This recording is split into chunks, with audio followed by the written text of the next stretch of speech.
Olá, seja bem-vindo ao nosso canal. Aqui você vai ter oportunidade de ser edificado através das mensagens em áudio e você pode ouvir em qualquer lugar. Deus abençoe. Não deixe de curtir e nem de compartilhar, de ser bênção compartilhando essa mensagem com outras pessoas. Beijo no seu coração. Famílias fundamentadas em Cristo, amém? Antes você vai dizer assim para a pessoa que está ao seu lado assim, ó: se não fosse você aqui nesta noite, com certeza eu seria a pessoa mais bonita aqui. Então o maridão aí agora encheu a bola da esposa, hein?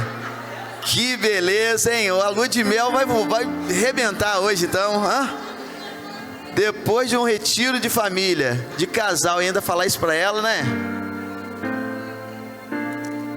Mas teve aí os machões aí não querendo falar isso pro irmão aí do lado, né? Famílias fundamentadas em Cristo. Vamos lá, Mateus 7, 24 a 27, Sermão do Monte.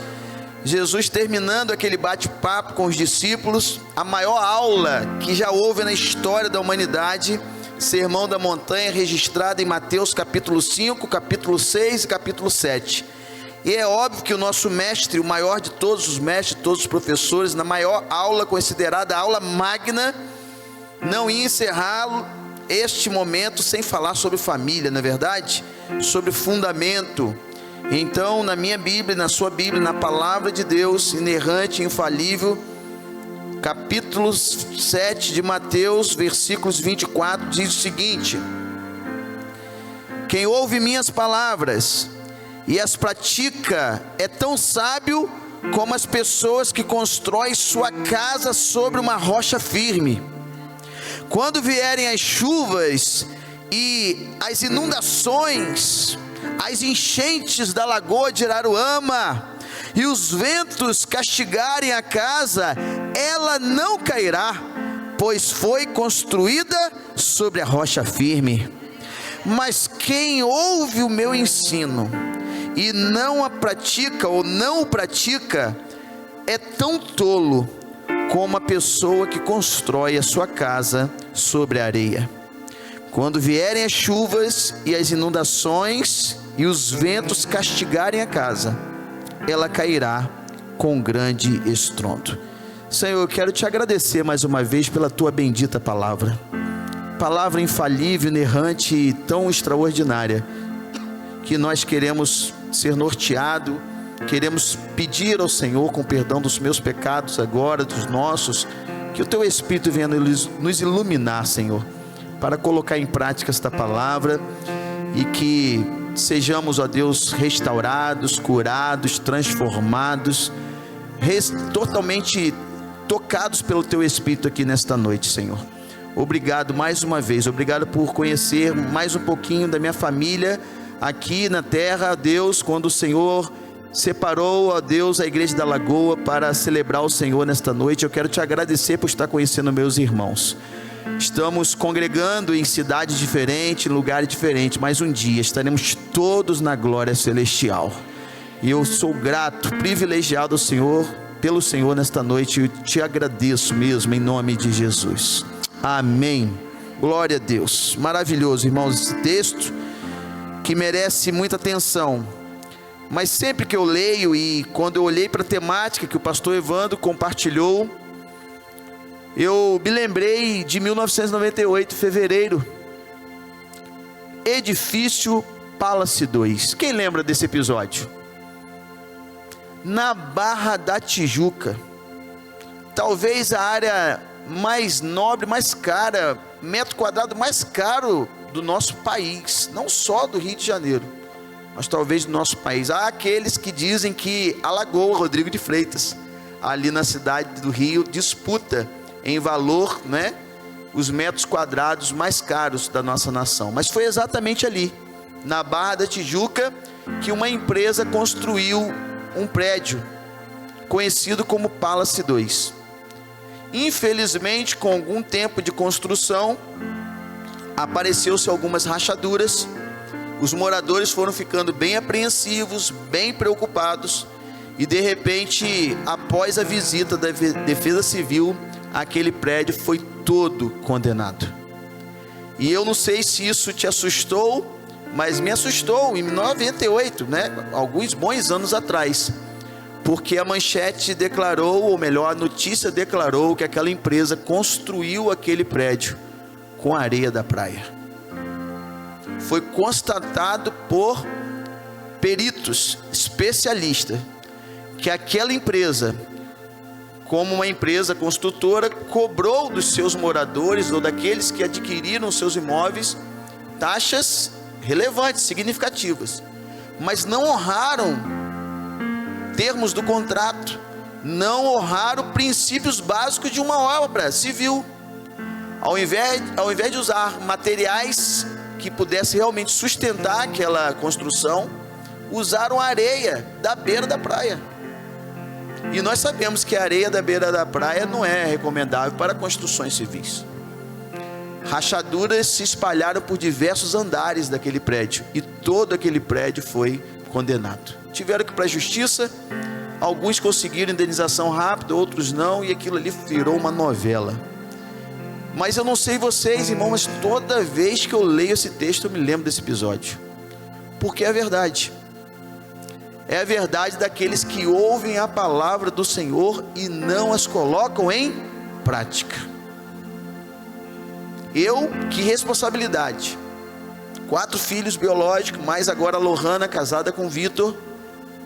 Vi num congresso da família, atendendo este ano, já é o 4º convite para falar de família. E olhar para os meus avós, olhar para os meus sogros e ver tanta responsabilidade de princípios e valores que eles ensinaram durante toda a minha vida. Ao olhar para a palavra de Deus, ver a epístola do apóstolo Paulo ao jovem Timóteo dizendo: olha, de que adianta o homem cuidar da casa do Senhor se ele não cuida da sua própria casa? Irmãos, não é fácil.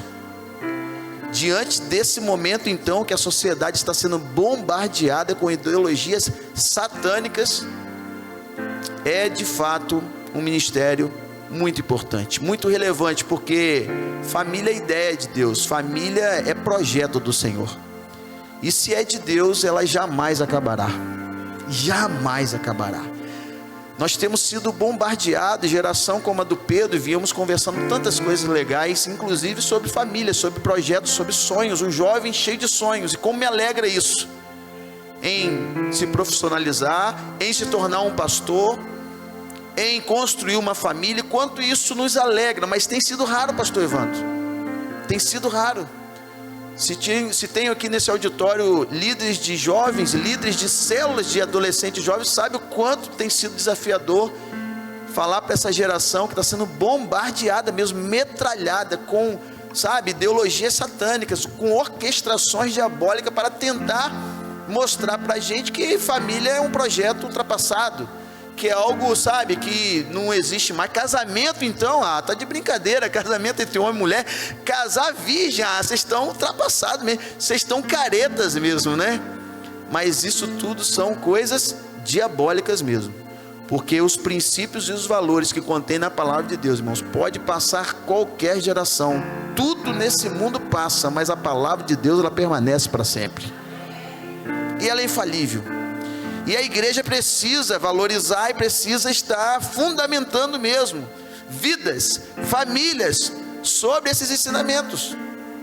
Então esse texto nos dá margem para entendermos que Cristo valorizou o lar, a família, e o nosso lar está onde todos estão, todas as famílias estão presentes. Não é dependente apenas de uma construção civil, de uma cidade, de um bairro, mas o lar é verdadeiramente composto por pessoas, homem e mulher, que se relacionam e têm filhos, e eles podem estar em qualquer lugar. Eles podem morar num trailer, podem morar, sabe, embaixo da ponte, podem morar num terraço, mas aonde tem ali uma família, existe um lar.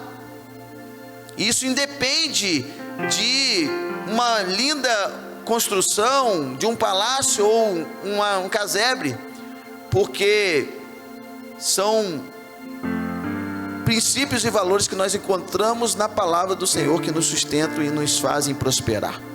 E aqui o Senhor deixa claro sobre isso. Eu queria ainda trazer e remeter aos irmãos duas outras palavras interessantíssimas sobre isso, porque de fato isso é o que importa. Zacarias 17, ou melhor 7:13, está também na projeção, e a irmã que vai me acompanhar até o final vai me ajudar. Diz assim, eu convido os irmãos para ler comigo, vamos juntos? Porque não os ouvi quando eles me chamaram, diz o Senhor dos Exércitos. E ainda Tiago 1:22, vamos juntos? Não se limitem, porém, a ouvir a palavra, ponham-na em prática, do contrário, só enganarão a si mesmo. Então nós encontramos aqui, irmãos, dois outros textos e tantos outros que apoiam o que Jesus está pregando lá no Sermão da Montanha. De que adianta um homem ouvir a palavra do Senhor e não colocá-la em prática? O homem ou a mulher, a pessoa, o indivíduo que ouve a palavra do Senhor e a coloca em prática, serão como aqueles que constroem a sua vida sobre a rocha. Os ventos fortes vão vir, as tempestades, as inundações, vão bater contra essa casa, mas ela não vai cair. Ela não vai cair, porque está fundamentada sobre a rocha que é Jesus. Mas aqueles casais, permitam-me referir a vocês, que ouviram tudo isso no retiro, e de fato foi extraordinário o retiro. Eu imagino, eu creio, foi mesmo. Se Jesus estava lá, já sei que foi extraordinário. Aonde a presença de Jesus está, essa presença faz toda a diferença. É a presença do Senhor Jesus. Então, se vocês que ouviram todos esses ensinamentos através do pastor e dos demais palestrantes no retiro, não colocarem essas palavras em prática, serão então como aqueles que constroem a vida, o lar, sobre a areia. Que vão vir os ventos fortes, vão vir a tempestade, vão vir as inundações, e diz a Bíblia, a casa cairá, e será terrível, terrível o estrondo. Quantos por aí ouvindo a palavra do Senhor e ignorando e não colocando em prática? Nós precisamos, irmãos, confiar na palavra inerrante do nosso Deus. Ela vai sustentar a nossa casa, ela vai sustentar a nossa família. Amém? Eu gosto de fazer algumas perguntas para temas e para textos, e eu fiz uma, mas antes eu quero trazer algumas afirmações para ainda contribuir com essa temática da noite e do final de semana. Os valores bíblicos para a família são princípios que Deus estabeleceu desde a criação, para que as famílias vivam de forma, vamos juntos? Saudável, amorosa e alinhada com a sua vontade, a vontade do Senhor. Eles não são apenas, ou elas não são apenas ideias bonitas, mas fundamentos eternos que sustentam a casa cristã. Que valores são esses? Vamos juntos? Número 1, amor. 2, submissão mútua.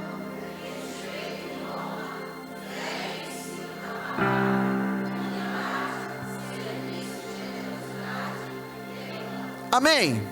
Alguns princípios, valores que são fundamentos, ou melhor, fundamentos que fazem com que uma família cristã viva um propósito do Senhor. Perguntinha que eu fiz: quais os maiores obstáculos então para as famílias estarem fundamentadas em Cristo? Essa é uma pergunta que vale fazermos, embora a resposta seja bem confrontante. Eu e você precisamos fazer essa pergunta nesse tempo. Quais são os obstáculos? Quais são os impedimentos das famílias fundamentarem-se nos ensinos cristãos? Diga assim: qual, pastor? Primeiro lugar, falta de alinhamento espiritual. A falta de alinhamento espiritual, onde cada membro da família caminha em uma direção ou direções diferentes, provavelmente, irmãos, vai proporcionar divisão. Um homem querendo ir para um lugar, a mulher indo para outro lugar, filhos para outro lugar, vai causar divisão. Solução para isso: cultivar, vamos juntos? Cultivar momentos de oração, leitura bíblica e diálogo espiritual em família. Segunda problemática: individualismo, egoísmo. Outro problema sério para afetar com que uma família viva os fundamentos cristãos. Colocar os propósitos e os desejos acima das necessidades do cônjuge ou da família. Isso fere a unidade e o amor sacrificial. Solução para isso, vamos juntos? Praticar o nós acima do eu. Lembrar que o amor verdadeiro envolve renúncia e serviço. Alguém deve estar falando assim: ixi, está batendo com o que a gente ouviu lá no encontro, lá no retiro. Terceiro lugar, irmãos, a falta de perdão e comunicação. Sim ou não? Tem impedido muitas famílias serem fundamentadas em princípios e valores cristãos. Mágoas não resolvidas, palavras malditas, abrem brecha, irmãos, para o distanciamento emocional e espiritual. Solução para isso: criar uma cultura de arrependimento, perdão rápido e diálogo honesto com amor. Outro problema: negligência da presença de Deus no lar. Jesus está nos ensinando, existem princípios, valores, fundamentos para a família cristã, mas nós acabamos de ouvir que aquele que não coloca em prática, escolheu construir a sua vida e sua família sobre a areia, e facilmente serão derrubados. Olha aí, um exemplo disso, quando uma família negligencia a presença de Deus no lar, quando a fé é apenas algo de domingo. E acabei de ouvir aqui o testemunho dos irmãos. Nós somos igreja de domingo a domingo, não só domingo. Amém ou não amém? Porque nós não dependemos dessa estrutura. A igreja se reúne dentro desse prédio, dentro dessa estrutura, mas nós somos igreja de domingo a domingo, em todos os lugares. E eu louvo a Deus, porque o pastor, ao me receber, testificou, irmãos, do que Deus tem feito aqui nesse lugar, e vai continuar fazendo para a glória dele, porque ele é o maior interessado nisso, queridos, que vocês se multipliquem mesmo aqui em Araruama para a glória dele, e que muitos discípulos surjam, para que esta palavra se chegue a mais pessoas. Esse alerta as famílias, alerta as pessoas: não negligencie a presença do Senhor no lar de vocês. Tornem Cristo aí a solução da igreja para responder ao mundo, à emergência desse tempo. Tornem Cristo o centro das decisões, do lar e da criação dos filhos. Ensinem os seus filhos a amar mais a Cristo do que a nós mesmos. Eu lendo um livro do Sam Tipton, pastor conferencista, muito usado por Deus na área da família. Ele escreveu um livro chamado Fator Oração. Chega em um capítulo que ele fala de uma experiência pessoal, onde ele não vivia um bom momento com a sua esposa, momento de crise conjugal mesmo. E diante do passado dele e dela, algumas inseguranças eram visíveis e realidade daquele casal. Até que ele teve uma experiência poderosa com Jesus, mesmo tendo o título de pastor, passando por essa crise conjugal, ele precisava muito ser tratado nessa área. Até que nessa experiência que ele teve com o Senhor disse para ele: Sami, você não me ama em primeiro lugar, você não tem a mim como primeiro lugar na sua vida. Parafraseando o texto que nós lemos, é como se o Senhor dissesse para ele: olha, você está construindo sua vida sobre a areia, seu casamento está sobre a areia, por isso que os ventos fortes estão batendo, estão trincando, estão trazendo consequências nada agradáveis. O dia que você tiver a mim como prioridade na sua vida, antes da sua esposa, tudo vai melhorar.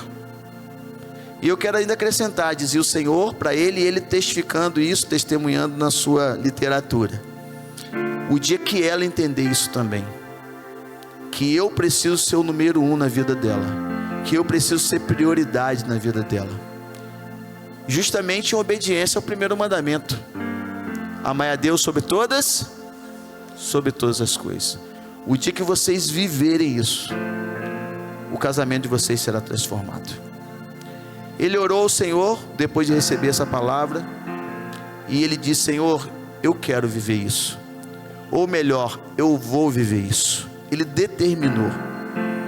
Passado um tempo de oração, propósito, jejum, ele chama a esposa e diz: minha filha, eu preciso falar algo com você. E o momento deles não era muito legal. Ela logo imaginou: bem, agora de fato acabou o casamento, ele está anunciando que está saindo de casa e vamos divorciar. Ele coloca ela sentadinha e diz: eu preciso falar para você que eu amo mais alguém do que você. E ela diz: eu sabia que você ia falar sobre isso. Eu sabia que pelo tom da sua convocação para a nossa conversa, de que algo você tinha tomado como decisão e que iria realmente mexer com a nossa estrutura. Ele fala assim: de fato, porque essa pessoa que eu decidi amar mais do que você e antes do que você, se chama Jesus.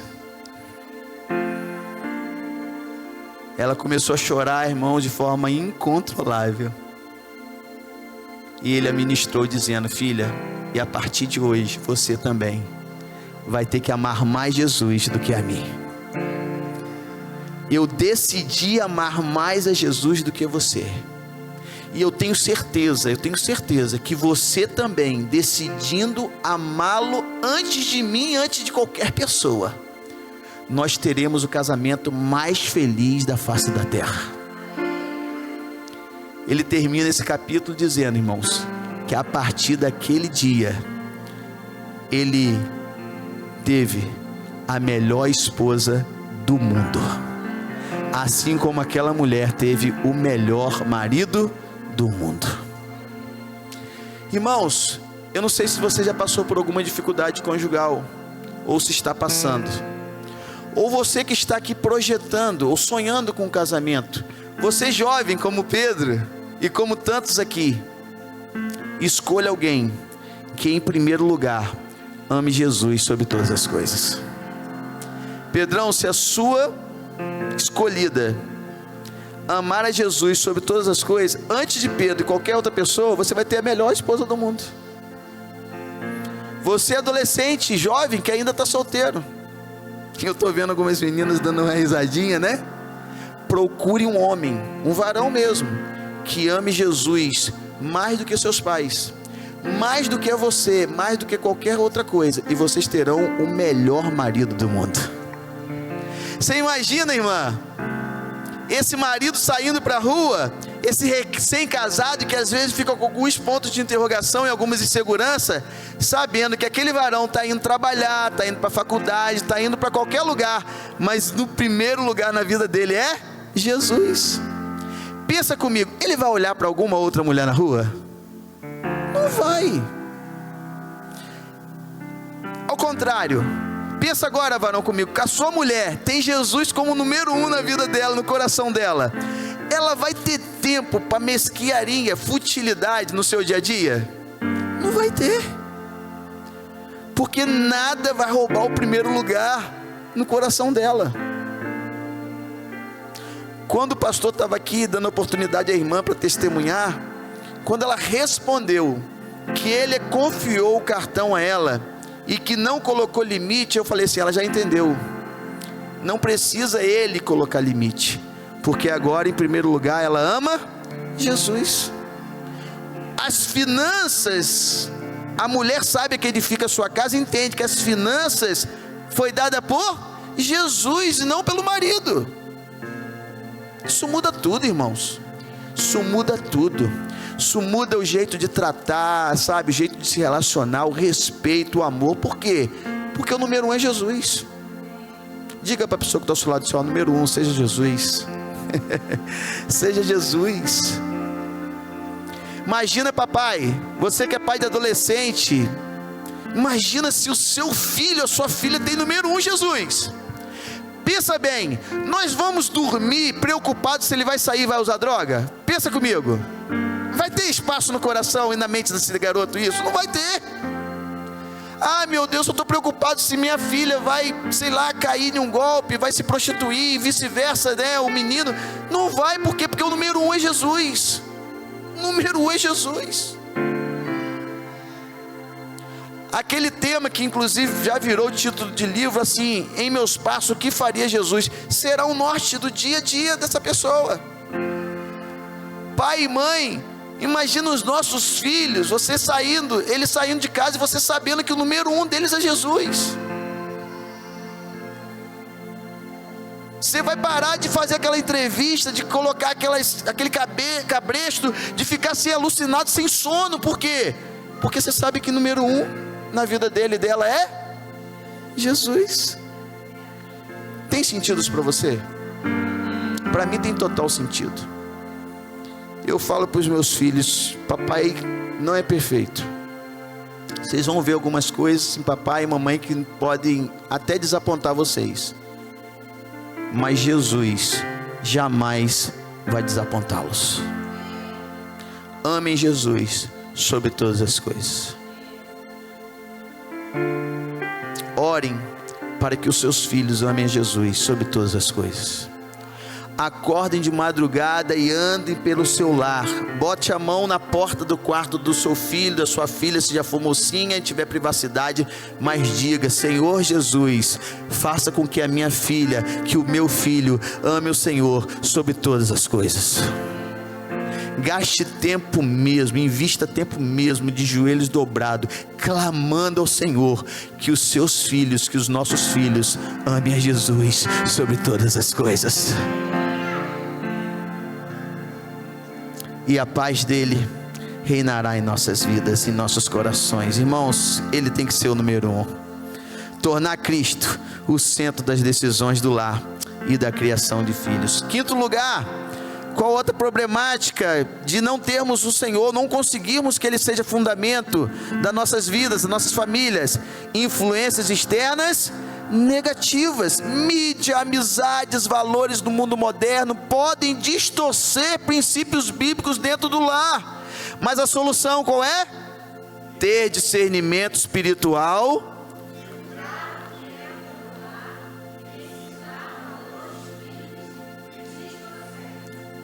Valores firmes e cristocêntricos. Sexto lugar, falta de propósito como família. Nós costumamos usar uma frase nas nossas movimentações como igreja em célula: quem não sabe para onde está indo, qualquer lugar serve. Quem não sabe para onde está indo, talvez vai pegar o jargão de uma música popular: deixa a vida me levar, vida leva eu. Não faça isso não. Deixe Cristo te levar. Deixe Cristo te levar. Não seja uma família ou um casamento ou um relacionamento familiar sem propósito. Famílias que vivem apenas para sobreviver e não sabem por que estão juntas, espiritualmente perdem o brilho da missão. Mas qual a solução? Vamos juntos? Buscar juntos o propósito de Deus para o lar, servir, influenciar e abençoar.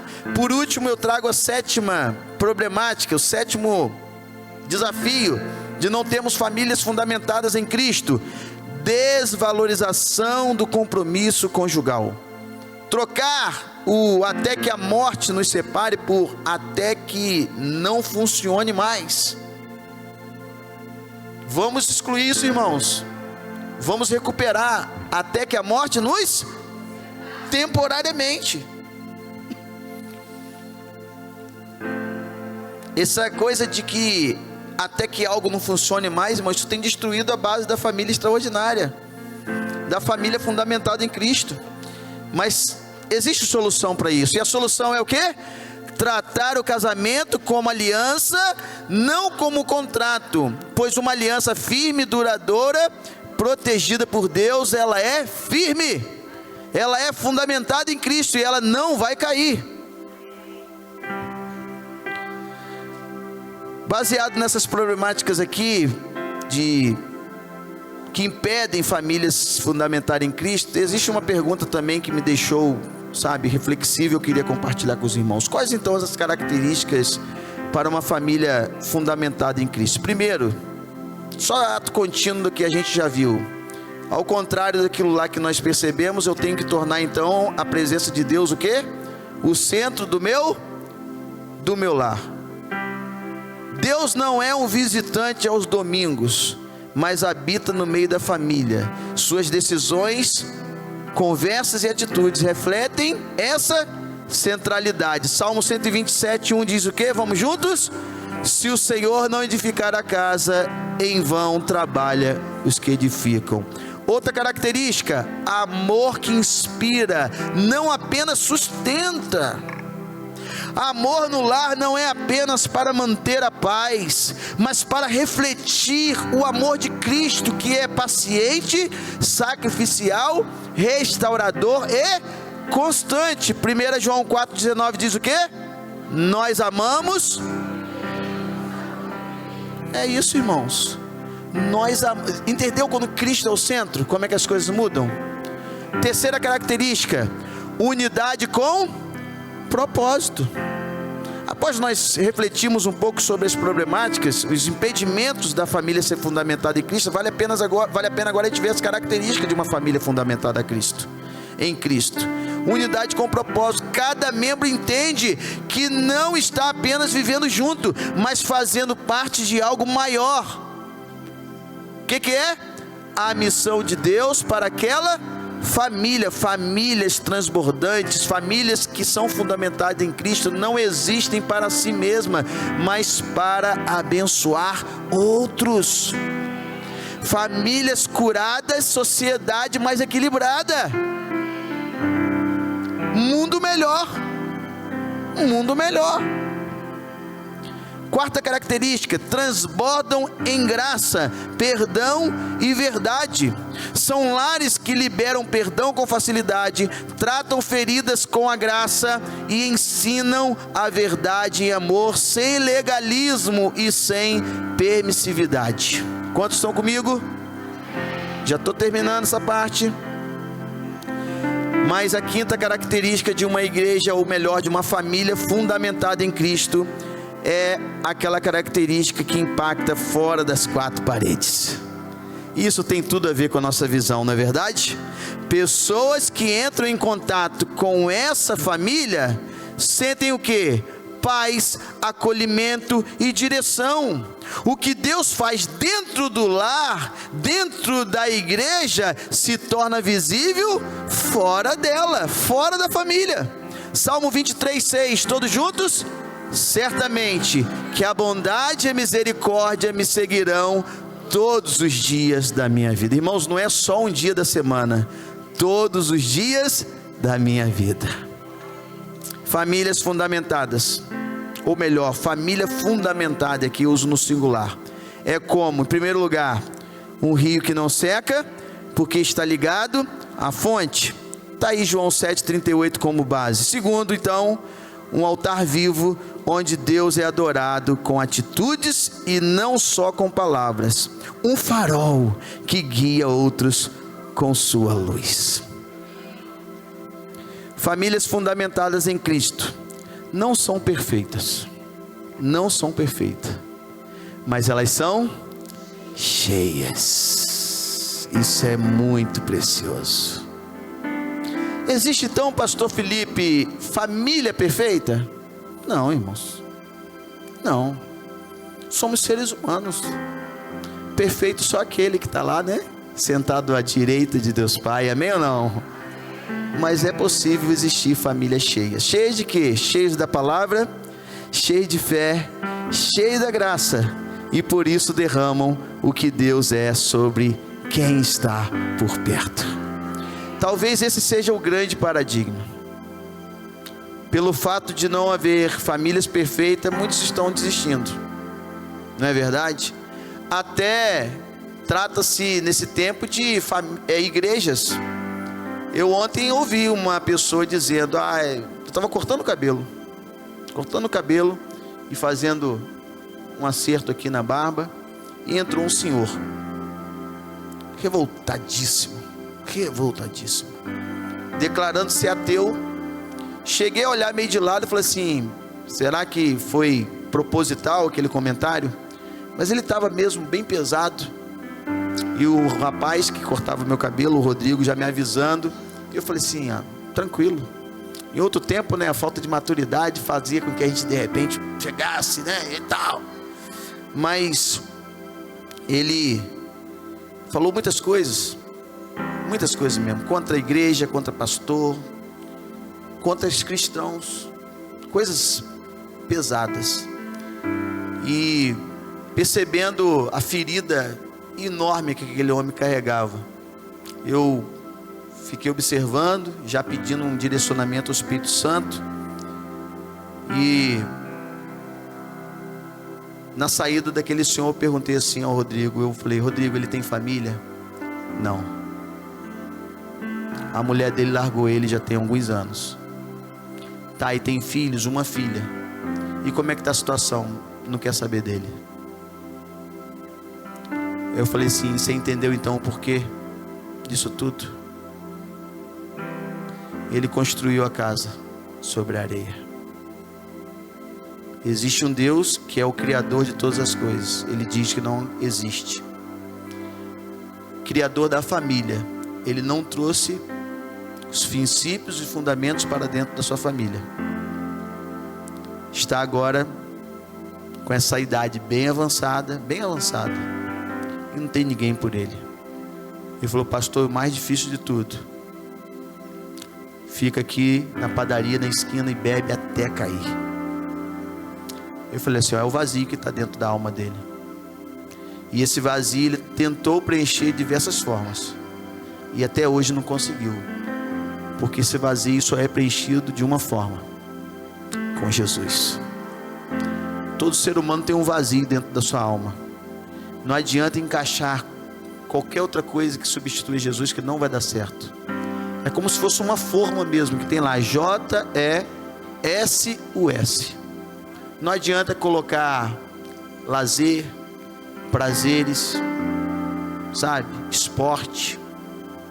Não importa o que a gente tente colocar para substituir esse vazio que dentro da nossa alma.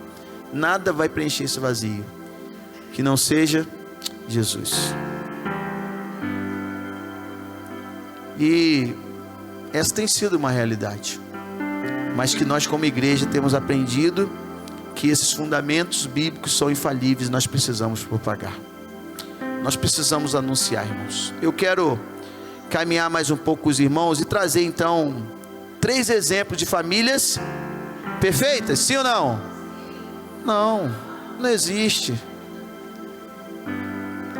Mas existem famílias cheias. Posso ouvir um amém? Tem família cheia aqui na Igreja da Lagoa? Glória a Deus. Olha que exemplo, a família de Noé. Família perfeita? Isso aí, pode dizer sem problema algum. Vamos dizer para os críticos, para os que nos perseguem, que realmente a nossa família ela não é perfeita, mas ela pode ser cheia. A família de Noé não foi perfeita, mas foi cheia. Cheia de quê? Cheia de obediência e salvação. Noé e sua família são exemplos de obediência e de salvação. Deus os escolheu para construir a arca e preservar a criação, e eles foram salvos do dilúvio. Gênesis 6:9 diz o seguinte: este é o relato de Noé e sua família. Noé era um homem justo, a única pessoa íntegra naquele tempo, e andava em comunhão com... Família perfeita? Homem perfeito? Não, mas cheio. Cheio de quem?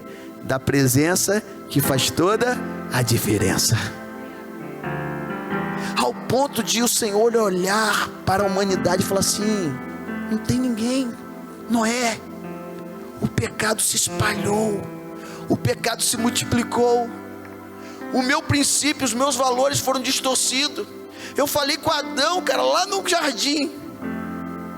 Eva escutou a serpente, distorceu tudo, estava tudo perfeito, tudo tranquilo, mas só foi a desobediência prevalecer que a serpente começou a ter relevância ali. Caim mata Abel, primeiro assassinato, e muitas coisas terríveis acontecem, ao ponto de chegar em Noé. A geração de Caim prosperou tanto, multiplicou tanto, que ele falou assim: olha, o pecado tomou conta de todo mundo. Só estou vendo você, Noé, como um homem justo. Faz o seguinte, constrói aí uma embarcação, um Titanic aí, arrumado, porque vai vir muita água, cara, e vai todo mundo perecer. Só você e seus filhos, só você e sua esposa, seus 3 filhos com as vossas esposas vão sobreviver a esse dilúvio. Irmãos, foi mais de um ano dentro da arca. Você pode imaginar isso? Você pode imaginar mais de um ano, mais de 365 dias, irmãos. Eles ficaram dentro daquela embarcação, olhando para a cara do outro, aprendendo tanto um com o outro, respeitando-se, amando-se, coisa que, sabe, toda família precisa. Mas chegou um momento que eu posso imaginar a estafa, sabe, o incômodo, girafa para um lado, elefante para o outro, galo cantando, todo dia. Imagina a esposa de Noé: Noé, você é doido, Noé, como é que você ouve esse Deus? Olha só que loucura, mais de um ano. Já pensou mais de um ano confinado dentro de uma embarcação cheia de bicho? Pensa aí, irmãos. Não, outro dia eu estava assim, cara, que loucura, mais de um ano. Nós experimentamos algo parecido assim, de confinamento, agora na pandemia recente. Que loucura, teve gente que surtou, ficou doida. Máscara, sem poder apertar a mão de ninguém, não poder reunir no prédio aqui, é live. Que loucura. Tem pessoas até hoje com esse efeito, sabe, desse confinamento, e foram meses. Mas aí, aonde eu quero chegar com isso? Ao versículo 20 do capítulo 8. Nós lemos o capítulo 6, um pedacinho, mas vai discorrendo a história, os detalhes, mas algo me chama a atenção no capítulo 8. Repita comigo assim: um ano. Eu quero te impressionar mesmo. Um ano dentro da arca. Eu não sei você, mas eu acho que eu e o pastor Evandro, se estivéssemos lá, a gente estaria doido para ver um joguinho do Botafogo. Solta, pomba, vai, pombinha. Quando ela trouxe aquele matinho, meu Deus, a primeira vez, nada de sinal nenhum, as águas ainda estão sobre a terra, mas quando ela traz aquela pontinha de mato, irmãos, imagina, nós, prepara garotos, nós vamos sair,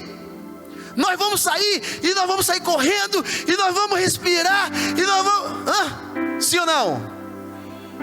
Gente, vamos falar, Noé, poxa, Noé é justo, é legal, mas não é perfeito, amém? Ser humano. Sem Jafé, aquela bolinha. Calma aí, pai, não é bolinha não, é cocô de girafa mesmo, calma aí. Não caiu, tô surdo. Imagina a aflição, doido para sair da arca. De repente ele manda baixar a porta da arca.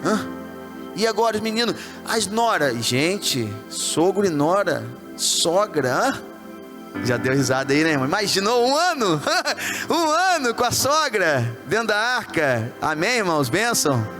Glória a Deus. Jesus é bom, hein? Irmãos, o que o versículo 20 do capítulo 8 diz? Esse cara é louco mesmo. Olha o que diz a Bíblia. Em seguida, depois você lê o resto anteriormente para entender, mas esse era o movimento. A pombinha trouxe o matinho. Agora nós vamos sair. Diante de tudo preparado para sair, em seguida, Noé construiu um altar ao Senhor e ali ofereceu como holocausto alguns animais e aves puros. O que em primeiro lugar Noé fez quando saiu da arca? Construiu um altar ao Senhor. Pastor Evandro, isso aqui me pega. Sabe por quê? Nós acabamos de ler aqui um monte de problemática, né, da família. Ele já sabia. Você viu as características que nós vimos aqui? Sabe uma que me marcou? O Senhor como centro da... E aqui, meninos, segura a marimba aí. Segura aí. Quando nós sairmos dessa arca, antes de sair correndo igual um doido por aí, sentindo o ar, brincando disso, daquilo. Nora, calma aí um cadinho. Calma aí. Vocês estão um ano aqui dentro, eu sei que vocês não estão me suportando mais. Mas em primeiro lugar, nós levantaremos um altar ao Senhor. Famílias fundamentadas em Cristo levantam altares diariamente ao Senhor. Pastor, precisa então eu criar um monumento na minha casa? Não, irmãos, bate no seu peito aí, bate aí. Onde é que está o altar que o Senhor quer? É aqui, irmãos. Marido tendo como número 1 o Senhor. Esposa tendo como número 1 o... Filhos tendo como número 1 o... Essa casa, quando bater as tempestades da vida, ela vai balançar, irmãos, mas ela não vai cair. Você pode dar um glória a Deus? Sabe o que eu me lembrei? Do prédio lá perto da sua casa. Balança, mas não cai. O Pedro mora em um bairro lá em Campos chamado Parque Prazeres. É do outro lado da cidade, chamado Guarulhos. Tem o centro e tem Guarulhos. Quem conhece Campos do Goitacazes, nós temos pontes lá. E aquelas pontes fazem com que a gente chegue com mais facilidade até Guarulhos. A ponte Saturnino de Brito, lá no Cais da Lapa, quando nós atravessamos o portal assim de chegada em Guarulhos, são 3 prédios, 3 blocos. E o nome daquele prédio é Balança, mas não cai. Pensa em um prédio que balança, mas não cai. É aquele lá. Enchentes e mais enchentes, irmãos. O Rio Paraíba, quando sobe, o estacionamento fica todo tomado. E dizem que ele balança, mas não cai. São famílias firmadas no Senhor. Vem o vento forte? Vem. Vem ou não vem? Vem o luto? Sim ou não? Vem o desemprego? Sim ou não? Mas não cai. Porque está fundamentado na rocha. Famílias fundamentadas em Cristo, elas balançam, mas elas não vão cair. A família de Noé balançou e balançou um cadinho, mas não caiu. Estão comigo ainda? Outra família fundamentada na rocha, fundamentada no Senhor. Pastor, mas Jesus não estava aqui. Claro que estava, irmãos. Ele estava no princípio da criação. Como é que ele não está com Deus Pai? Eles são um só.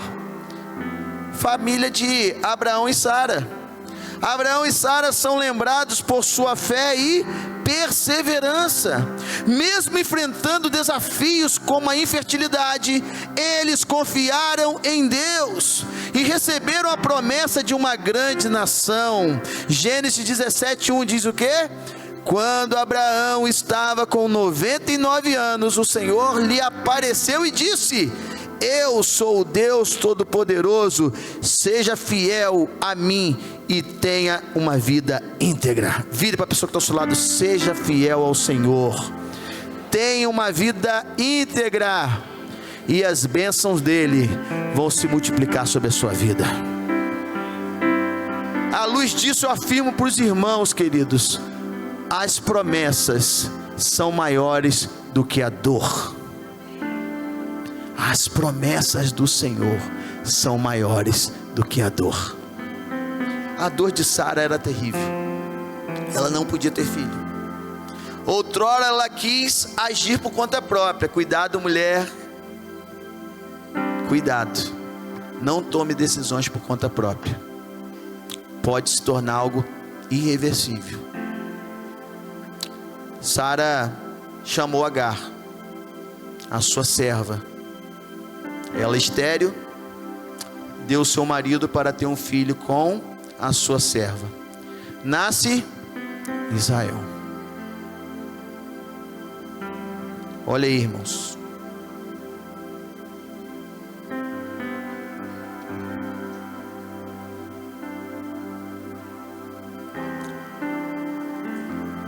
Ismael, conserto, não é Israel não, Ismael era Jacó.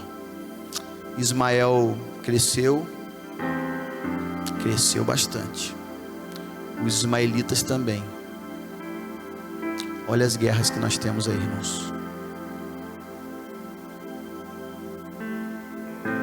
Uma decisão equivocada de Sara.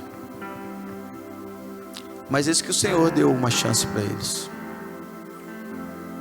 Quando eles saem a primeira vez, levam o seu sobrinho Ló, até que o Senhor o adverte, e de novo ele sai, e agora ele entende o que o Senhor queria fazer sobre ele. Eu farei de você, Abraão, pai de multidão. Vai para uma terra que eu lhe mostrarei. Olhe para as estrelas do céu. Olhe para a areia do mar. Consegue contar? Não, Senhor. Assim será a sua geração. Abraão, quando decide confiar no Senhor, ele começa a desfrutar das promessas do Senhor. E por isso eu afirmo que as promessas do Senhor são maiores do que a dor.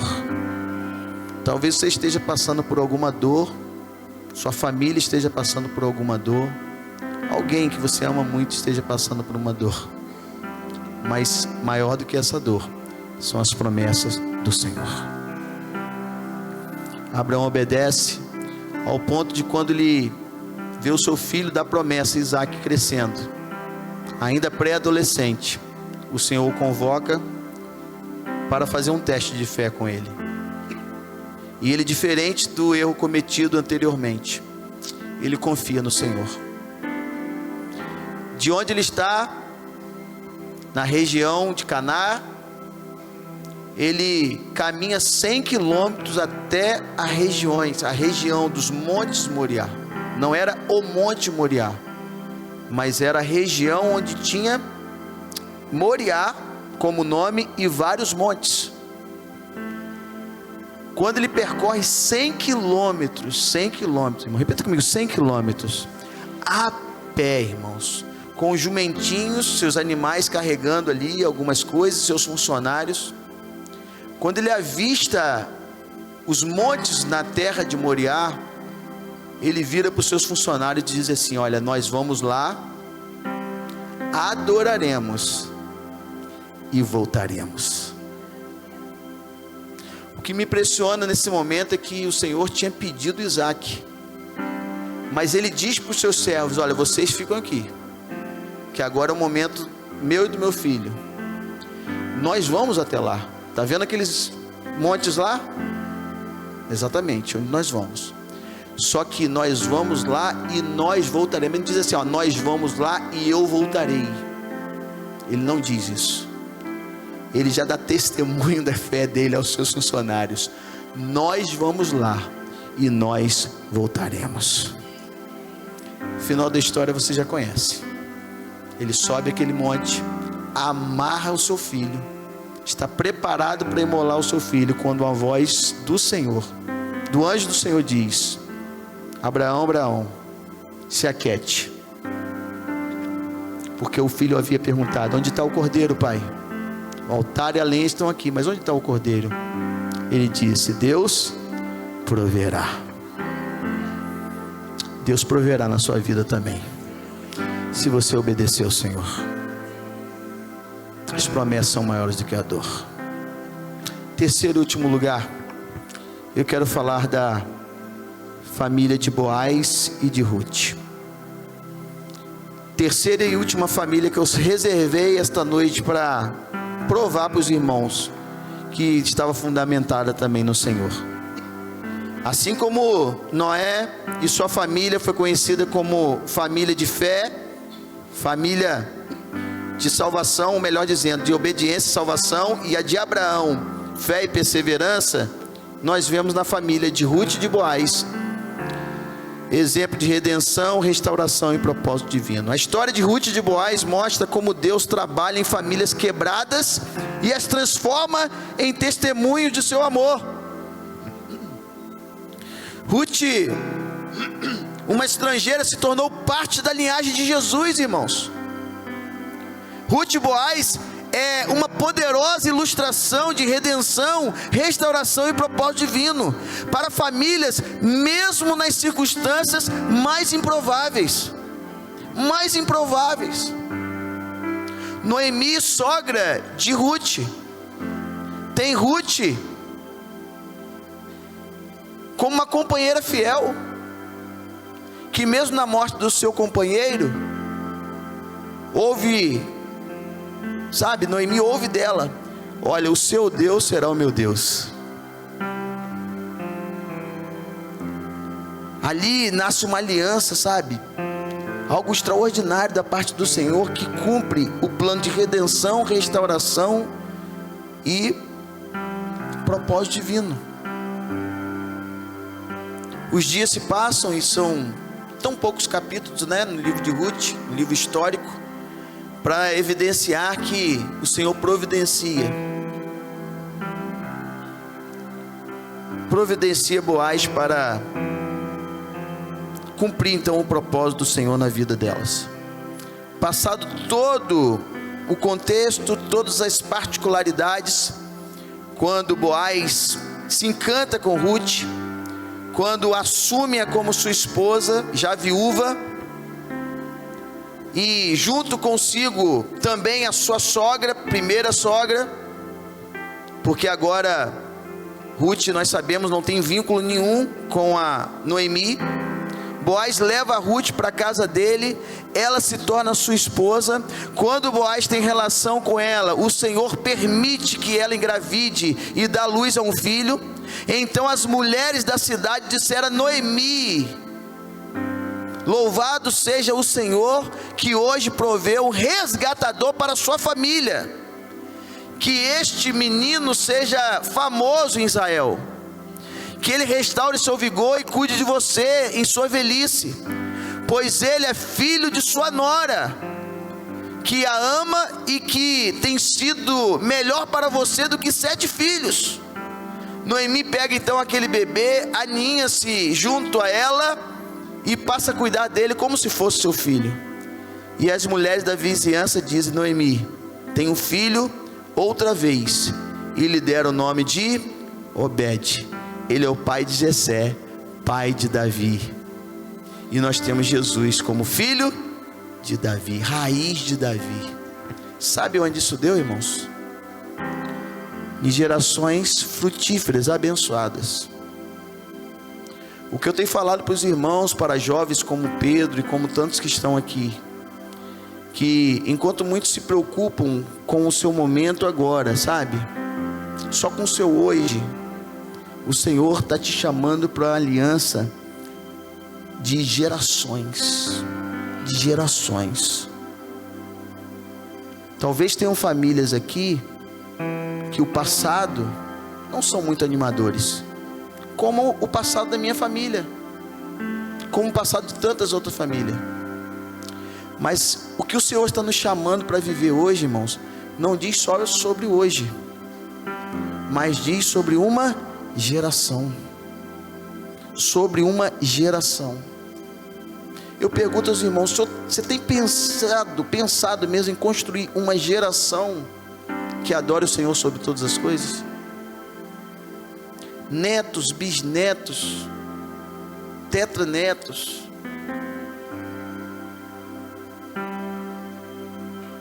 que um dia possam,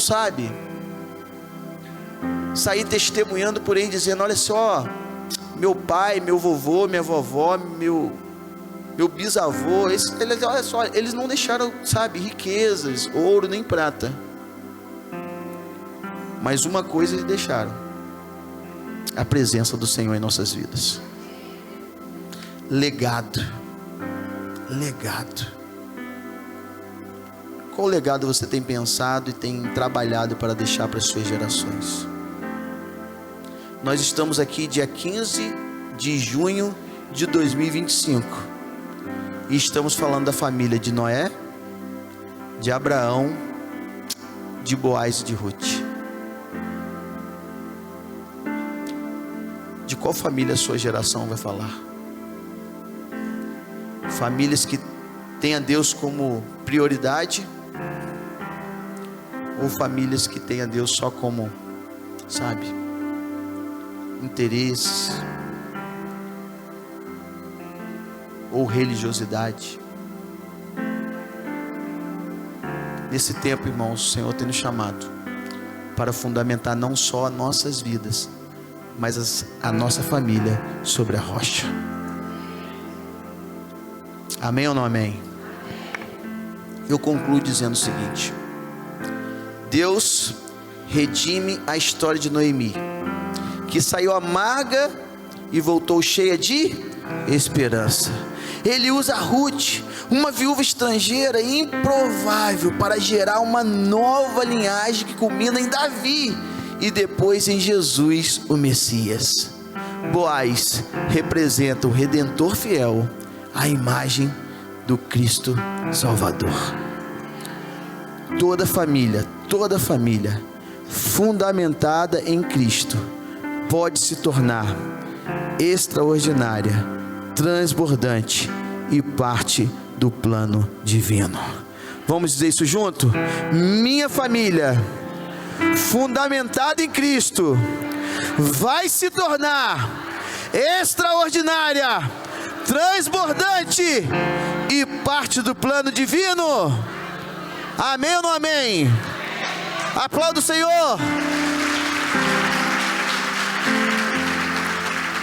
Varões, fique de pé, por favor, em nome de Jesus. Só os varões, como um ato de coragem. Quem viu aquele filme O Homem Corajosos? Quem viu Corajosos aqui? Pastor lembra, alguns aqui lembram. Veja esse filme. Eles terminam aquele filme fazendo um pacto de aliança mesmo. Homens que se levantam no auditório para dizer: eu e a minha família, como Josué, eu não sei vocês aí fora, mas eu e a minha família serviremos ao Senhor.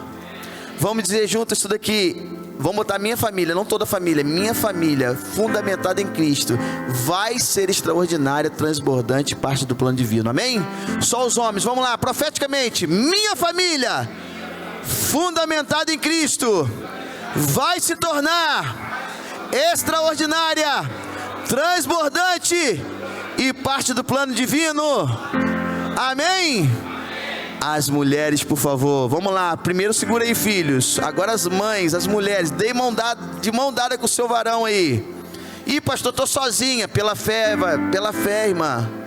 Pela fé, abençoa aquele varão que está lá em casa. Sabia que é bíblico? Sabia que é bíblico? Você, mulher sábia, você agarrada aqui na mão de Jesus, a bênção pode chegar na vida do seu marido em casa agora. Amém? Então vamos dizer agora, só as mulheres. Minha família, fundamentada em Cristo, vai se tornar extraordinária, transbordante e parte do plano divino. Glória a Deus. Agora os filhos, os adolescentes, crianças, vamos ficar todos de pé. Amém. Olha que grupo bonito lá, hein? Preparado aí? Todos juntos? Minha família, vocês vão declarar, jovens, porque eu creio que tem sido desafiador para jovens estarem às vezes na igreja sem as suas famílias aqui. Mas eu quero dizer para vocês uma coisa, entenda isso, tá? Não fique se vitimizando, nem lamentando pelo que ainda não aconteceu, mas agradeça por aquilo que pode começar a acontecer a partir de vocês. A partir de vocês. A partir de vocês. Não sou filho de pastor, não sou neto de pastor, mas pela misericórdia de Deus, Deus me chamou para o ministério. O meu filho já é pastor e todos os meus filhos estão na presença do Senhor. Algo que é prioridade da minha casa: meus filhos amarem o Senhor sobre todas as coisas. Não tenho uma família perfeita, mas eu quero cada dia mais que a minha família seja cheia da graça divina, cheia de fé e cheia de obediência às palavras, à palavra do Senhor. Pois aqueles que ouvem a palavra do Senhor são como os que constroem a sua vida, sua família, seu lar sobre a rocha. Os ventos vão bater, a inundação vai chegar, o furacão vai vir, mas não vai derrubar a família de vocês. Diferente daqueles que edificam a sua casa sobre a areia.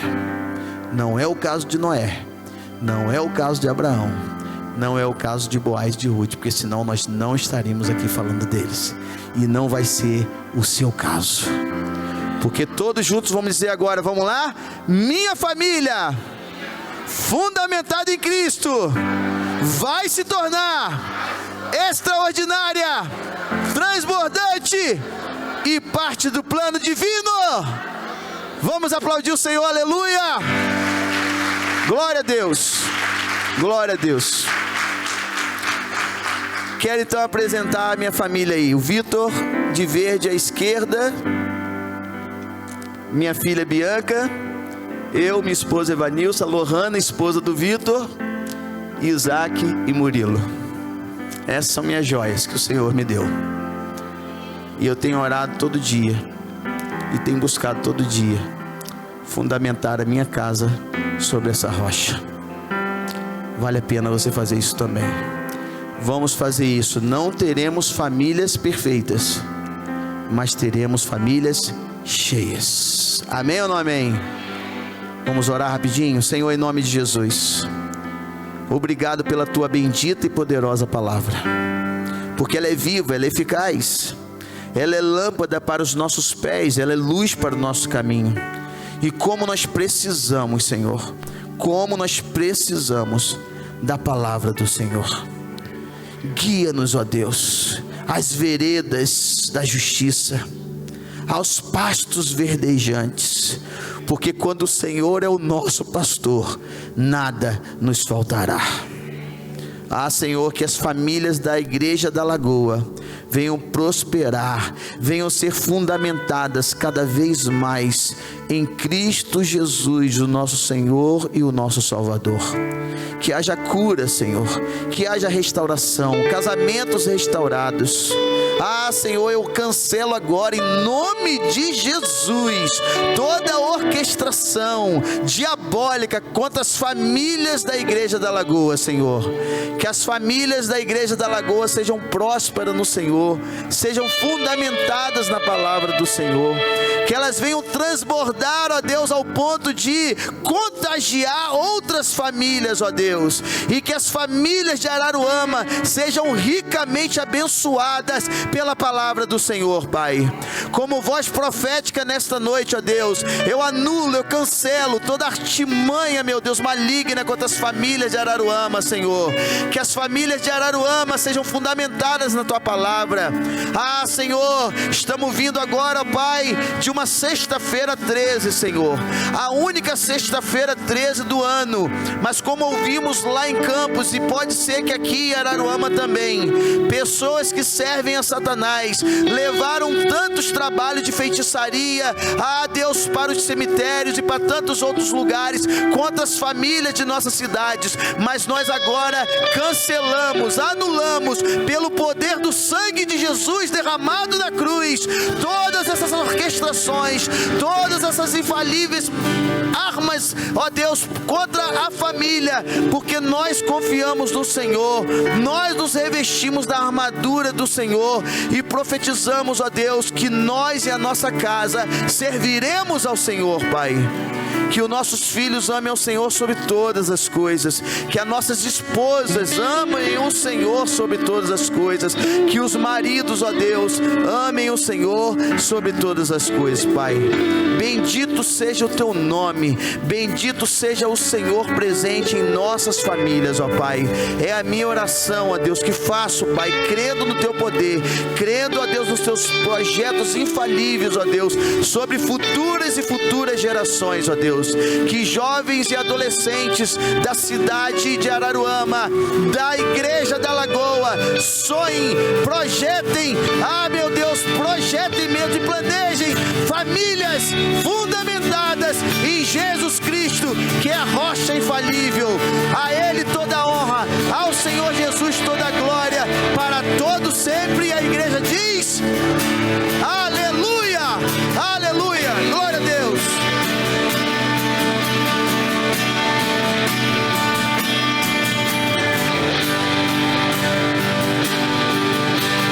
Glória ao santo nome de Jesus. Declare pelas ruas, mais uma vez. Declare pelas ruas o nome de Jesus. Sobre a escuridão Ele vai trazer a sua luz. Sobre sua família, clame o santo nome de Jesus.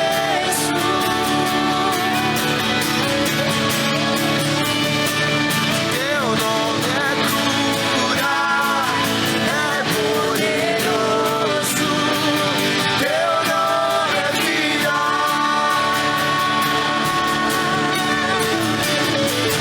Destrói cadeias, dissipa as trevas, vencerá. Amém. Glória a Deus. Pastor, desce não, pastor, rapidinho, vem aqui. Vamos orar por ele, pelo Pedro também, né, que eles vão pegar a estrada, não hoje, mas amanhã vão ficar aí. Mas eu gostaria de chamar aqui a Caiala, tá aí? A Caiala vai trazer uma lembrancinha ali, abençoar a sua vida, agradecer. Aqui, Caiala, aqui mesmo. Aqui, pastorzão.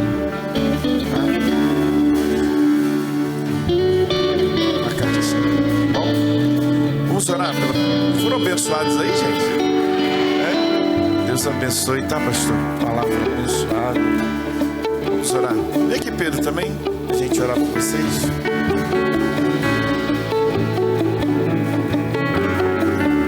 Estenda sua mão para cá, igreja. Pai, em nome de Jesus, nós recebemos essa palavra, Pai. Recebemos essas sementes, Jesus. E te pedimos, Pai, que Tu abençoe a vida do Teu Filho. Guarde a vida do Teu Filho, a família do Teu Filho, Senhor. A igreja, o ministério. E o Senhor continue, Deus, abrindo as janelas do céu sobre aquela cidade, sobre a igreja, Pai, do Teu Filho, que o Seu Filho está pastoreando. E agora te pedimos, Senhor, guarde ele, Pai, no retorno para o seu lar. Livra, Pai, de todo mal. Protege, Pai, para que ele chegue bem. Pai, guarde a sua família lá. Seu filho, Pai, que está sendo instrumento agora nas tuas mãos. Pai, muito obrigado por essa noite. Nós, como igreja da Lagoa, abençoamos a vida do pastor Felipe, a vida de Pedro. Que eles, Pai, recebam 100 vezes mais, Pai, daquilo que eles vieram trazer para nós. Nós oramos por eles em nome de Jesus. E a igreja diz amém. Dê um abraço a alguém aí, uma boa noite, uma semana abençoada, tá bom? Se você puder vir aqui dar um abraço no pastor agradecendo. Deus abençoe, tá, gente?